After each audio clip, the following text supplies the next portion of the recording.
Lili, ¿qué opinas? Justamente también habíamos platicado. ¿Por qué no le pidió asilo a Cuba o a Venezuela? ¿Por qué a México? ¿Por qué no pidió ¿Por qué no se juicio? fue a meter? Porque no Claro. pidió, fue y lo invitaron, y fue y se metió. ¿Pero por qué no Cuba? ¿O por qué no Venezuela? Muy inteligentemente escogió México. Porque es, Bueno, claramente es vamos uno de los países entonces más a fuertes. tener que hablar de que en 2 ocasiones este personaje ha sido vicepresidente de Ecuador. Bueno, y que uno de sus candidatos, recordemos, candidato a la presidencia, muere, lo asesinan, ¿verdad? A Villavicencio, lo asesinan. Villavicencio, periodista. Villavicencio publicó la fotografía de don Andrés Manuel saludando a la señora que ya falleció, a doña Consuelo. Cierto. Loera, sí, viuda claro. de Guzmán, ¿verdad? Exacto. Y que, bueno, pues los señalamientos de su familia, de la viuda, de la hija, en general de los ecuatorianos, era que este crimen lo habían cometido pues los cárteles mexicanos de la droga que ya estaban operando en ese país. Entonces, esta reacción de que es de rasgarse las vestiduras, es que no pueden irrumpir en una embajada. No, pero los que están en esa embajada y el país que representa esa embajada sí puede defender a los narcos que están matando en su país. Exactamente. Yo me pregunto, claro. Porque no se trata de ver las cosas así de arrancarte, no, pues hay que ver cuáles son los antecedentes. La señora, la hija de Villavicencio, le dijo claramente al señor presidente que él no tenía estatura moral para hablar de su papá. Definitivamente. Y luego resulta que quien se ve involucrado de una o de otra forma, pues es un refugiado dentro de la embajada.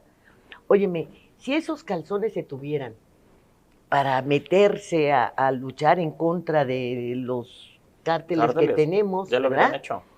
Pues Ya lo algo hubieran habría hecho. pasado, ¿no? Pero pues no, pueden aparecer los cadáveres colgados en los puentes.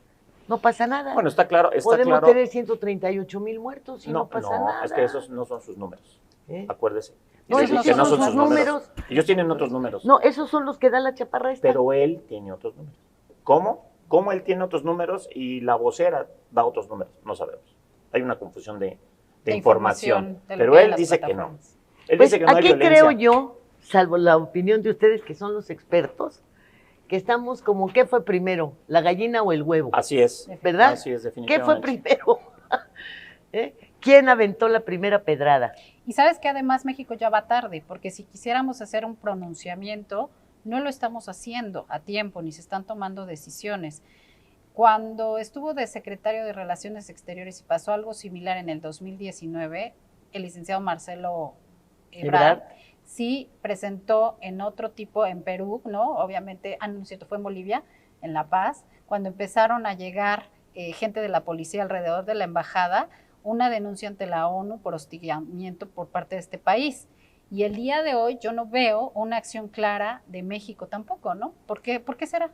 No, sí, ya se inconformaron, incluso ahora, pero bueno, pues leve, ya le están pidiendo a la OEA, ya ves que dicen que van a haber 2 reuniones, y yo me pregunto, esos de la OEA, ¿no se acordarán que el presidente dijo que había que desaparecerla?